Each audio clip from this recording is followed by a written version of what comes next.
questions. It's about the microphone. The advice is to hold on the chin like that and not to take by this part. And each time the journalist talk to you, don't forget to look at the audience and also my camera, which is here. All right? Have a good show.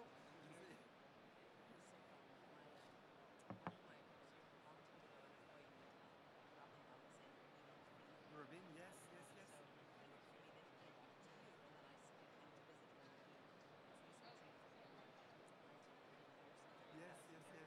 I went to see, I don't know if I saw you when you opened your first, not your first, your bakery at the market, yeah, the Chelsea market.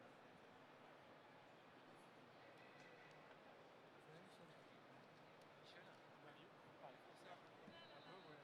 On parle breton. Vous voulez une traduction ou pas? Ça ira. Excusez-moi, il faut aussi enlever le badge aussi pour les mettre sous la. Voilà. Hey, merci monsieur. It's for you. En français, tu parles breton. Translation.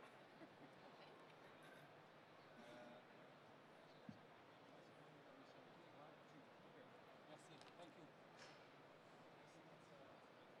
Donc, si vous me voyez, if you see me doing that at the moment, that seems that you forget the audience. On va voir les chaussures au moins. Oui, si vous voyez les chaussures du Bozo le clown, ça veut dire que vous regardez trop le journaliste, exactement.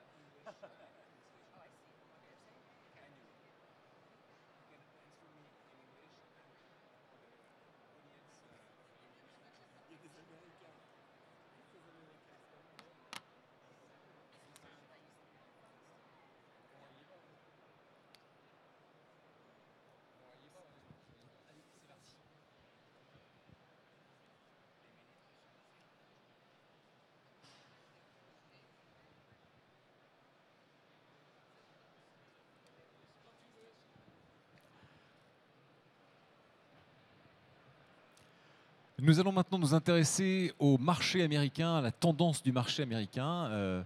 Est-ce que les Américains mangent du pain? Combien mangent-ils de pain? À quelle occasion? On va se poser ce genre de questions pour les 30 prochaines minutes avec nos trois intervenants. À ma gauche, Amy Scherber. Hello Amy, welcome. Vous êtes fondatrice de Amy's Bread. Donc vous avez depuis plus de 25 ans plusieurs boutiques et corners aux États-Unis. Vous allez pouvoir nous en parler. À côté de vous, Pascal Rigaud. Bonjour Pascal. Vous êtes le fondateur de La Boulange. Je vous invite tous les trois à prendre un micro pour qu'on puisse vous entendre. Et à l'extrémité tout là-bas, Michel Suas, fondateur de la San Francisco Baking Institute. Merci à tous les trois d'être venus nous retrouver ici pour évoquer les tendances du pain sur le marché américain. Michel Suas, je vais commencer par vous. On va rentrer dans le vif du sujet immédiatement. Comment se porte le pain aux États-Unis? Très bien. Il est en pleine évolution, surtout au niveau pain complet, pain avec des graines. Au niveau santé, tout ce qui est relation nutritive, relation goût, c'est en montée. L'autre chose qui est en très haute montée, c'est la viennoiserie. Quel genre de pain on consomme quand vous parlez de pain santé, de pain avec des graines? C'est du pain de mie ou c'est du pain avec croûte? Non, c'est en général du pain avec du pain avec croûte. Bien sûr, il y a aussi du pain de mie, mais c'est très minimisé.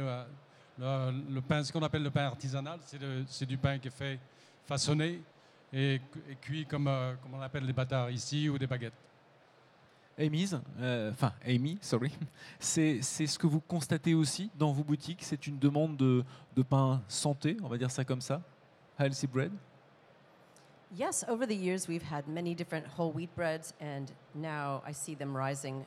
In the beginning, we started with a lot of sourdough breads. Those became less popular maybe 10 years ago, and now the sourdough breads are becoming popular again, along with the whole wheat and the whole grain breads. So it's a combination, maybe a whole grain sourdough would be a very popular bread today. Donc le levain est également une tendance aux États-Unis, une tendance forte, quelque chose qui revient et qui s'apparente, qui s'associe à la santé, au bien-être? Yes, that both together growing in interest now. Et vous vendez aussi du pain, comme vient de le dire Michel, du pain à croûte, de la baguette française? Yes. we sell a lot of baguettes that are white, actually, and not so much the shape of baguette with whole wheat.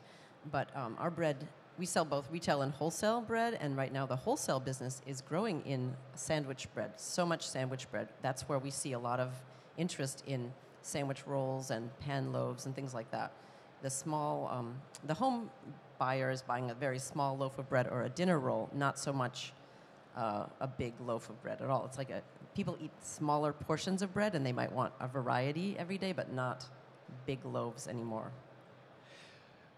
Pascal, le sandwich aux États-Unis, ça reste la manière de consommer le pain. C'est ce qui permet de consommer le plus de pain. Nous, dans nos boulangeries, dans nos cafés bakery, comme on les appelle là-bas, on vend la vente de pain pur représente approximativement 2% de nos ventes. Donc on a l'habitude de consommation des Américains n'est pas encore d'aller tous les jours chercher son pain frais à la sortie du four. Et pour répondre à votre question, oui, en particulier pour le déjeuner, c'est évidemment le pain sert de support, que ce soit pour des tartines, open face sandwich ou pour des sandwichs de toute catégorie. Mais avant tout, la consommation du pain aux États-Unis, c'est une consommation soit pour le petit déjeuner en forme de toast, grillé ou pas, soit pour faire des sandwichs. Donc pour l'heure, il n'y a pas beaucoup d'évolution alors à vous entendre pour l'instant sur le mode de consommation. On reste sur les toasts, on est quand même plutôt sur du pain de mie au petit déjeuner et après beaucoup de sandwichs à la mi-journée pour le lunch. Oui, enfin moi j'ai pas vu beaucoup de changements. Enfin, c'est évident qu'aujourd'hui les Américains ou les habitudes de consommation des Américains changent légèrement. C'est évident que tout ce qui est pain santé avec des farines complètes, etc. se vendent de plus en plus. Mais je crois que le marché, ça c'est pas uniquement dû au marché américain. Je crois que c'est en général, c'est une prise de conscience générale. Mais ils achètent toujours beaucoup de pain tranché au supermarché, fait par des grandes usines, même sur des produits de mode. Aux États-Unis, il y a 3700, je crois, boulangeries aux États-Unis. Donc c'est pour vous donner une idée du retard qu'on a un petit peu par rapport à la France où il y en a 23 000 pour une population qui est 4 ou 5 fois supérieure. Donc il y a encore beaucoup de choses à faire à ce niveau-là. Amy, vous prenez ça comme un avantage finalement, ce que Pascal parle de 3700 boulangeries. Du coup, ça paraît peu. On pense que vous n'avez pas beaucoup de concurrence. C'est le cas ou à l'inverse, vous avez de la concurrence, notamment à New York où vous êtes installé? Well, actually, we have a lot of competition, and I think the bakeries, even though there aren't as many, they sometimes are gigantic bakeries that make things in factories. And the small bakeries making things by hand are not so easily, they're not as big of competitors, but those are the ones that the younger people want to go to today. So I think in New York, we have a lot more competition with small, little artisanal bakeries and shops that make things with special ingredients, that have a specialty. They make everything by hand in their little neighborhood, and everyone's writing about them all over social media. So everyone thinks they're the most famous and fabulous bakery ever, but they might be like this tiny shop with 5 or 6 products. So, I mean, the perception of a bakery is different. And I think he was saying how people still eat bread, but I feel like the younger people, the millennials, are not buying loaves of bread so much. They might buy like a dinner roll, a nice fancy something small, viennoiserie, like a pastry that's really very fancy or great, like creative. But a loaf of bread, a basic loaf of bread, they just don't want to bother. It's too ordinary. So we sell a lot less loaves of bread than ever before. Our sales are down in our retail stores by a lot. Est-ce que, comme on peut le voir, nous, en France et aussi au niveau européen, les coffee shops sont une nouvelle concurrence pour vous? Parce qu'on voit, nous, des coffee shops qui qui vont commencer à faire des viennoiseries, à faire des gâteaux, enfin autant de produits qu'on peut retrouver en boulangerie et que finalement on ne viendra plus consommer en boulangerie. Well, yes, I mean, for us, you can see my pictures. We have everything now. We have bread, we have pastries, we have excellent espresso, we have You know, latte art, of course, you have to have sandwiches that are incredible, desserts, cakes. You can't make only bread. If you did, you would be done right now, finished. You have to have everything and more. So I have pictures that are old, really old when I first opened 25 years ago, and then today. So today you must have all these things, viennoiserie and delicious breakfast pastries and desserts too, and sandwiches. On a vu une photo donc d'une de vos boutiques avec une grande table. C'est un élément essentiel. On doit pouvoir s'asseoir pour pouvoir consommer sur place. Yes, you have to have seating for people, and they want to sit. They don't like sitting with each other, but they're used to it because our spaces are smaller now. The rent is very expensive, so our cafe has to be very compact, and we put more and more seats at one big table so that you can stop to eat something while you're in the shop. They want to have a place to sit. Yes. Vous avez déjà évoqué tous les trois le mot de viennoiserie. C'est la nouvelle tendance. On a l'impression que tout le monde découvre en ce moment le croissant. Alors, j'exagère un peu en disant ça, mais Michel, allez-y. La viennoiserie est due justement, comme vous dites, au coffee shop. Le coffee shop, c'est une façon de générer le public un intérêt. Et on doit dire merci à des grosses chaînes comme Starbucks et autres qui ont éduqué l'Américain à manger la viennoiserie le matin avec un café, un bon café. Donc la coutume de manger les œufs avec des pommes de terre et du bacon a changé et est passé justement avec des viennoiseries le matin. Et dû aussi à la structure des villes qui commencent à revenir un peu vivantes, les gens ont changé leur habitude, donc ils vont dans les petits cafés manger de la viennoiserie et même des sandwichs. Donc le pain est consommé à travers les sandwichs. Le pain de qualité est consommé à travers les sandwichs. Vous voyez là, sur les photos qui arrivent, vous verrez, les gens ils viennent faire la queue pour de la viennoiserie principalement. Ça, ce sont des concepts de boulangerie aux États-Unis que vous nous avez... Il y a des concepts de boulangerie à San Francisco. J'en ai quelques-unes à New York, et puis j'en ai d'autres aussi en Australie. Et tout ça, c'est basé sur la viennoiserie. C'est assez incroyable. Vous n'y seriez pas pour quelque chose, Pascal Rigaud, dans ce changement de mode de consommation Je ne sais pas si c'est un changement de mode de consommation, mais en tout cas, pendant ma petite période à Starbucks, on est passé de 2 pains au chocolat par jour par magasin à 22 pains au chocolat par jour par magasin. Donc rien que ça, vous multipliez le delta de 20 multiplié par 12 000 magasins, multiplié par 365 jours. Ça fait beaucoup de pain au chocolat vendus aux États-Unis. Et c'est vrai que la viennoiserie, c'est facile d'approche en fin de compte, puisque c'est des produits qui sont originaux, qui ne correspondent pas énormément à leur mode de consommation, mais qui sont beaux, qui sont bons, qui sont sucrés, qui ont du beurre. Donc en réalité, c'est assez facile d'aimer un bon croissant, quoi. Ouais, on se dit que c'est un bon mix finalement entre quelque chose qui est à la fois légèrement doux, beurré, avec un léger croustillant, mais qui en fait rappelle, c'est un parfait mélange entre le pain à croûte et le pain de mie, avec en plus ce côté de douceur donc, qui est très très séduisant en bouche. Ouais, mais je pense que c'est pas non plus simplement le produit lui-même, c'est la façon dont il est vendu, la façon dont il est consommé. Quand vous allez à Pâtisserie Bee ou chez Amy, vous avez des produits qui sont frais, qui sont chauds. Donc comment retranscrire cette expérience à très grande échelle ? Ça, c'est ça qui est compliqué, parce que de vendre dans nos boulangeries, on va faire plaisir à 1000 personnes par jour. Et je ne pense pas que Michel, avec son expérience industrielle, ou Émise, c'est ce qu'on veut faire. On veut mettre le plus grand nombre de gens en contact avec les meilleurs produits possibles. Donc nous, à Starbucks, on a servi ces produits, on continue à les servir toujours chauds. Alors peu importe la qualité du produit, elle n'est pas extraordinaire, c'est pas du tout ce qu'on peut retrouver dans un boulanger ou chez un boulanger artisan, mais un pain chocolat servi chaud quand on commande son café, c'est inimitable comme genre d'expérience. Donc c'était outre le produit, c'était aussi la façon dont c'était servi qui était importante. Je rebondis sur une photo qu'on a vue passer tout à l'heure. Je ne sais pas si vous l'avez vue, Amy. On avait beaucoup de produits en présentation.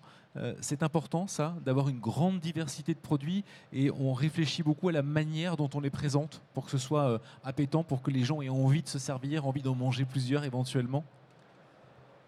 Yes, I mean, making a beautiful display with Alors, on a voit un big exemple. pile of something, it's tricky to make it look good and not to also crush the products and stack them too tall. And I fight with my employees over and over again to make new displays that look appealing, but also that are very delicate to the product, and they look fresh, and they look like there's a lot of the product available, so people know that it's not just two pieces of it and it's not today's product or something. I mean, it's like there's like this perfect balance of how you display this big selection. But I mean, we have hundreds of different items. Like we make rows of things, and we try to make them all look beautiful.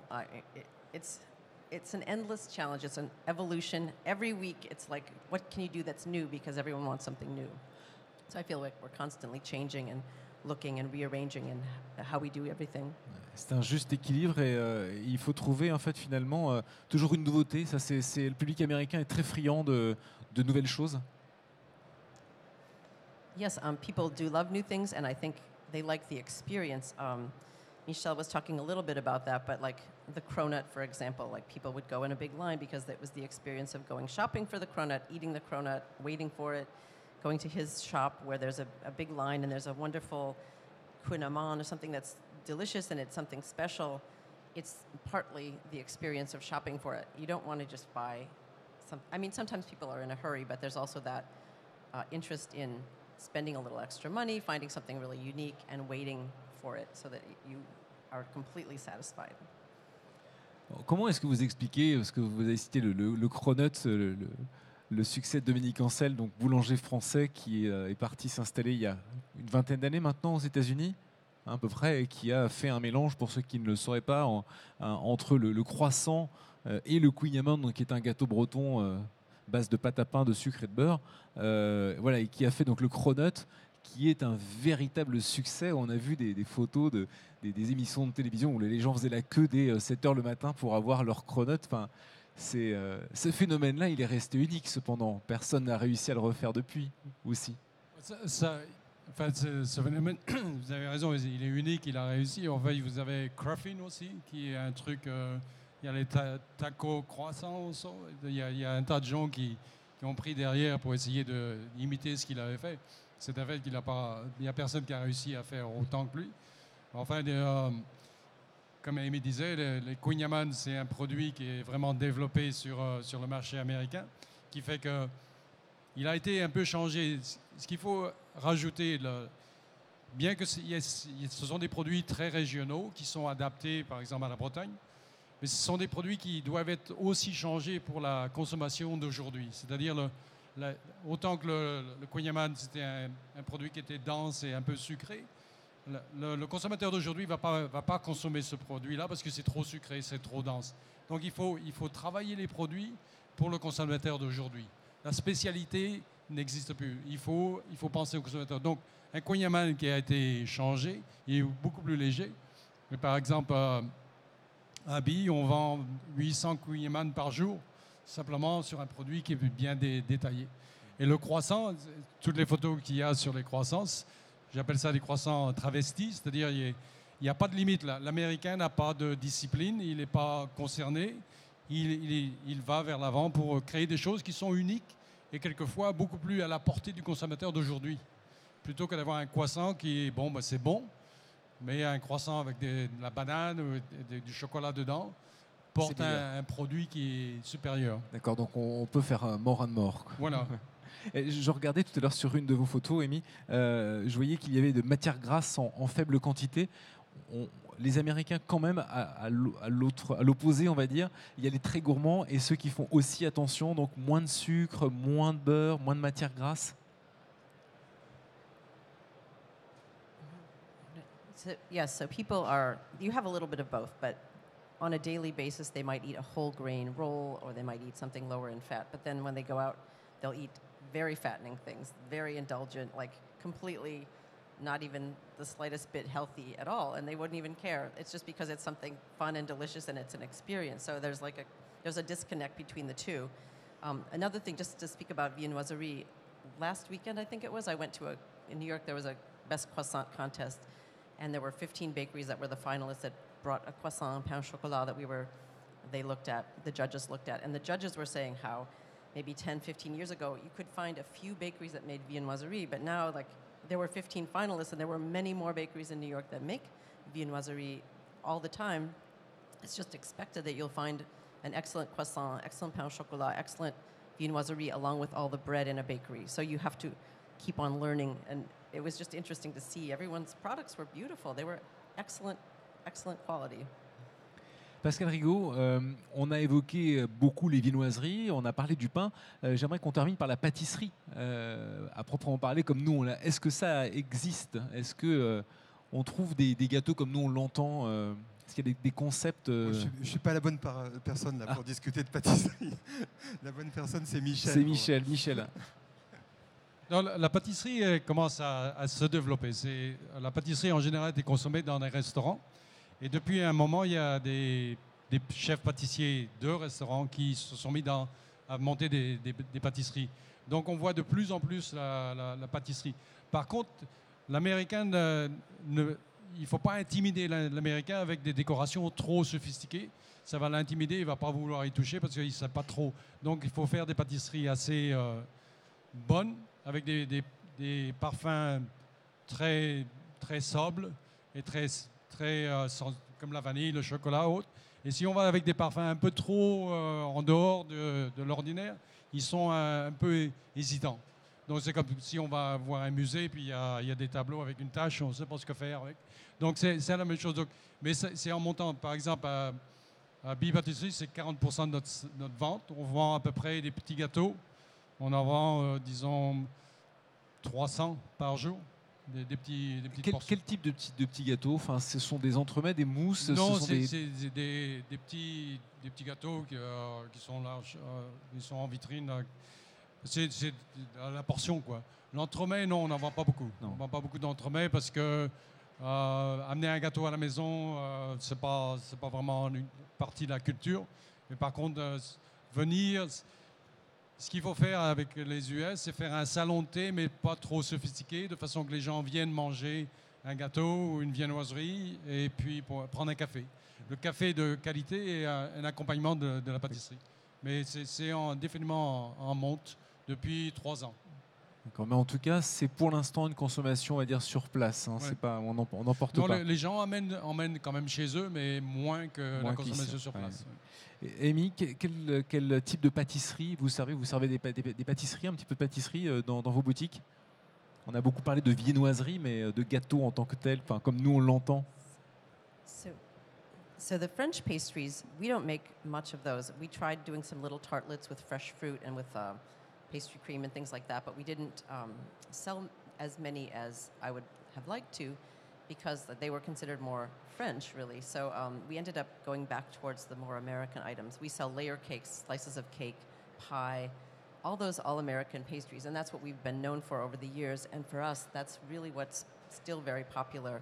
And the French pastries aren't as popular. We have many competitors that are making beautiful pastries because, I mean, we have Maison Kaiser everywhere now. We have Financier. We have a lot of nice pastry shops. But for our product, people want old-fashioned, all-American. Donc on reste sur des pâtisseries très classiques, hein, très américaines, et puis on commence à voir une émergence de pâtissiers français qui viennent s'installer. On a un temps imparti qui est relativement court et on va bientôt arriver à la fin. J'aimerais peut-être qu'on finisse par des conseils.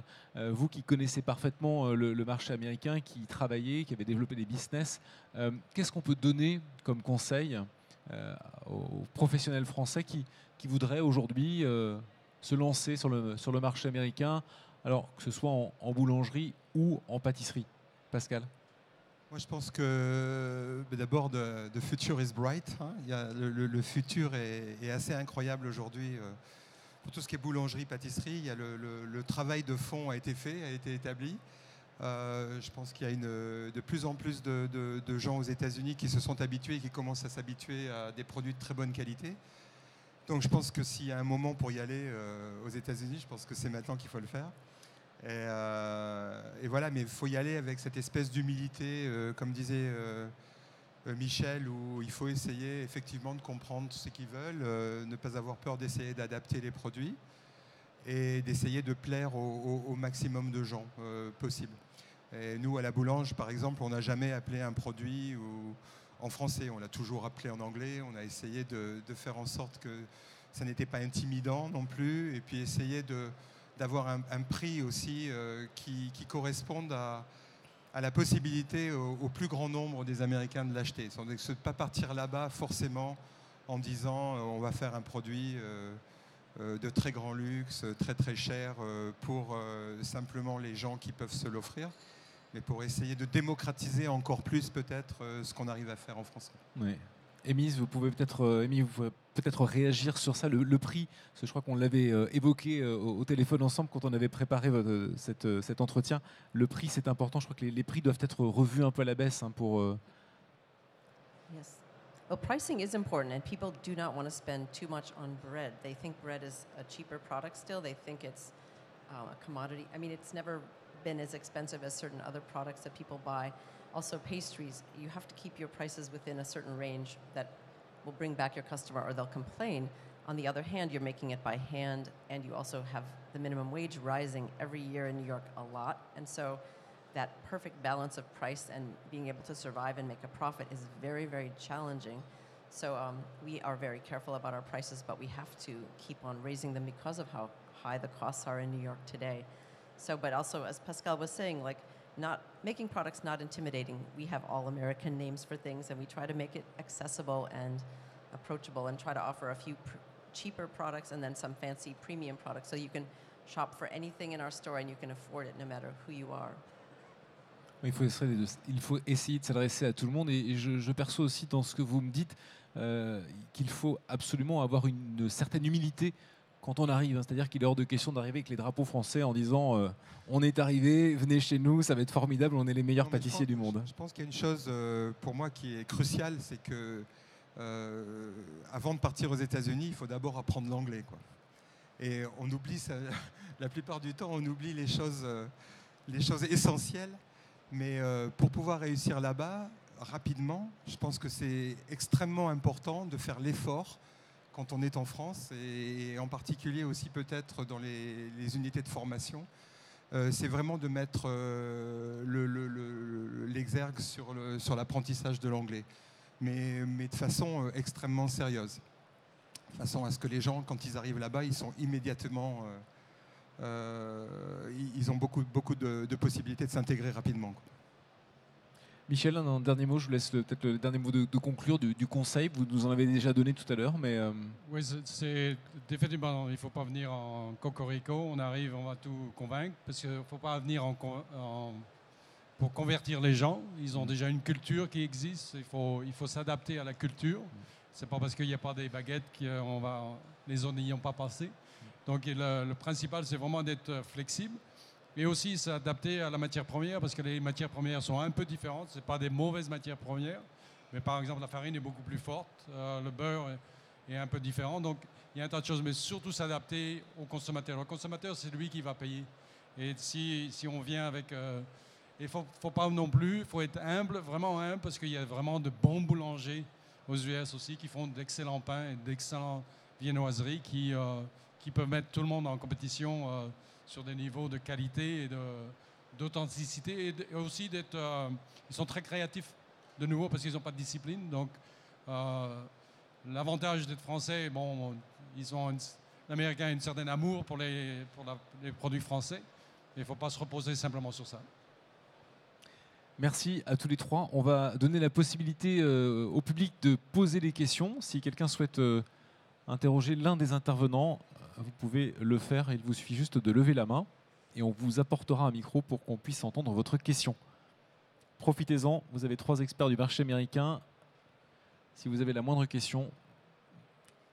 Alors, Hubert Chiron, puis après on passera la parole à madame. Oui, bonjour, merci beaucoup pour ces interventions superbes. Est-ce qu'il y a de la concurrence? Par exemple, est-ce qu'il y a des artisans italiens, espagnols, portugais qui viennent sur ce créneau-là? Près du micro. Il y a des Italiens. Les Italiens, les Portugais, j'en connais pas, mais enfin, les Portugais, ils existent depuis très longtemps, surtout sur la côte Est. Enfin, le marché est principalement... Le marché porteur à l'heure actuelle est unique, et ce sont vraiment des Américains qui ont fait les points de marque, quoi, plus que des Européens, pour le moment. Mais il y a une société qui s'appelait Il Fornaio dans les années 80 qui, d'après moi, a été primordiale pour l'essor de la boulangerie européenne, entre guillemets. C'est une société qui a disparu aujourd'hui, mais enfin, il n'en reste pas grand-chose. Ils ont un petit peu laissé passer mais oui, de la compétition, il y en a, et de tous les côtés. Mais c'est vraiment les Italiens, je pense qu'on retrouve, on retrouve le plus souvent. And in New York, it's all French bakeries that have come in, like Kaiser, or like, well, Belgian bakeries as well, like Le Pain Quotidien, things like that. Madame, on vous écoute, bonjour. Oui, merci. Moi, j'écoute que vous parlez de l'Est et de la Californie, de tous ces deux côtés du pays, mais au centre du pays, est-ce qu'il y a aussi une renaissance ou surgence des boulangeries? Je peux répondre. Le marché entre la côte Est et la côte Ouest, il prend déjà 30% du volume total. À l'heure actuelle, en 2003, il était à 2,6 billions de dollars. Aujourd'hui, il est à 5,5 billions de dollars. 14% c'est la côte Ouest et 14% la côte Est. Dans le centre, Midwest et autres, il y a définitivement du progrès.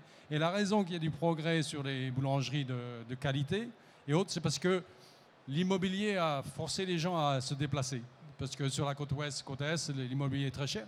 Donc vous avez des compagnies qui se sont déplacées, des compagnies qui ont emmené les employés avec. Et ces employés sont partis avec une demande de nourriture, donc qui a donné un porteur pour les petites boulangeries. Donc on a des petites boulangeries dans l'Ohio, on a des boulangeries dans le Kentucky, Tennessee, partout. Hein. Mais ce n'est pas les gros volumes, mais une petite boulangerie qui se monte dans un petit état. Si je devais donner un conseil à quelqu'un, trouvez ces petits états, des villes moyennes, et vous aurez plus de chances à réussir que d'aller dans une ville comme New York ou San Francisco ou LA, où il y a des gens qui savent comment le marché marche et ainsi de suite. Dans le cas où il n'y a pas de petits artisans, vous pouvez toujours aller à Starbucks, c'est pas aussi mauvais que ça maintenant. Est-ce que quelqu'un a une autre question? Au fond. Alors oui, on vous écoute. Bonjour. Bonjour. Du coup, vous parliez un petit peu de la consommation en pain qui est en train d'être modifiée. Je me demandais comment s'adaptent les centres de formation sur le marché américain. Est-ce que c'est un métier qui attire de plus en plus de monde sur le marché aux États-Unis? Ça, c'est une bonne question pour Michel, qui a une école de boulangerie là-bas. Donc, À l'heure actuelle, SABI, c'est une école qui forme des gens qui sont déjà dans l'industrie et qui veulent s'améliorer. Donc, ils veulent s'améliorer pour les pains au levain ou les pains complets et la viennoiserie. Donc, à l'heure actuelle, on a énormément de pousses pour des gens qui veulent changer de profession. Donc, la semaine dernière, on avait 16 étudiants et tous les 16, c'était des gens qui voulaient changer de profession. Donc, il y a énormément En plus, avec le média et tout ça, on voit des gens qui réussissent et tout le monde croit qu'ils vont réussir de la même façon. Donc il y a définitivement ces porteurs. Et à l'heure actuelle, simplement sur le réseau de pain de qualité, il y a une augmentation de 8%. Par contre, je pense, Michel, si je ne me trompe pas, il n'y a pas l'équivalent de CAP de boulanger ou de pâtissier aux États-Unis. Ça n'existe pas. Il n'y a pas de formation dédiée à ces métiers-là. C'est des troncs communs à l'intérieur d'écoles de cuisine ou d'écoles de cuisine, mais il n'y a pas véritablement un diplôme de CAP de boulanger aux États-Unis. Et justement, donc on peut ouvrir une pâtisserie, une boulangerie sans aucun diplôme? Oui, enfin, je pense que oui, même la grande majorité des gens. Enfin, Émise, je ne sais pas quel était ton background, mais. Yeah, many bakeries are opened by people that have not much experience as a baker or in a bakery or at a baking school. And then later they go back and learn from Michel's school because they don't know very much. They realize when they have to try to run a bakery. Also, I find in my own kitchens that the bread kitchen has mostly bakers that are immigrants, and not that many Americans are applying for jobs as bread bakers, entry-level bakers. On the pastry side, we're always searching for somebody who wants to learn pastry because there aren't enough people. So there's a shortage really of good bakers or people interested in going into the business or the study of baking today, I think, in New York. En pâtisserie, principalement, même en pain, il y a énormément de femmes. Énormément de femmes. La boutique qu'on a, on a 80% du personnel, ce sont des femmes. Ils viennent pour moi d'ailleurs. Bah, on l'avait compris. Est-ce que vous voulez poser une dernière question? Je crois qu'il y avait une main qui s'était levée. Voilà. Bonjour. Bonjour. This is a related question. I'm wondering, over the next 5 or 10 years, what you see the unique challenges being in the market in the United States, and what you think, the ways that you foresee the industry rising to meet those.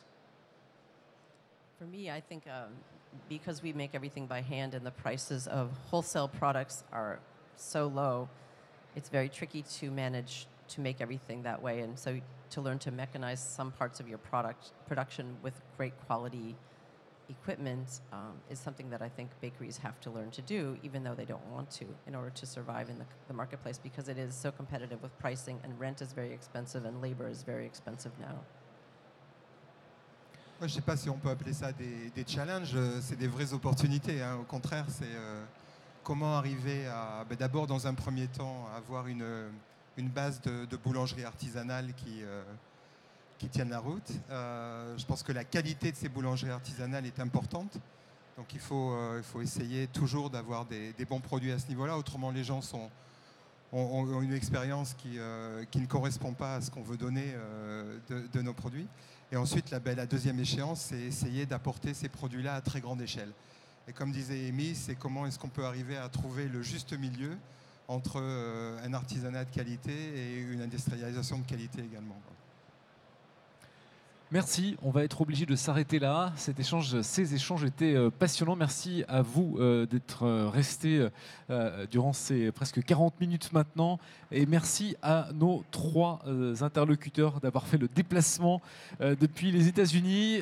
Michel Suas, fondateur de la San Francisco Academy, Pascal Rigaud, fondateur de La Boulange, et Amy Scherber, fondatrice de Amy's Bread. Merci à tous les 3. Merci à vous. On se retrouve dans une petite heure maintenant, le temps d'une pause, à 14h, et nous allons parler des allergies et des régimes alimentaires spécifiques, notamment le sans gluten, avec Colette Larrey. Elle est ingénieure et de recherche à l'INRA. Elle sera accompagnée de Pierre Bruno, PDG de ABCD Nutrition, société spécialisée dans les produits sans gluten. Et à leur côté, Marjorie Foucade, fondatrice de Foucade Paris, pâtisserie spécialisée dans la santé et le bien-être. Merci beaucoup, bonne pause. On se revoit à 14h05.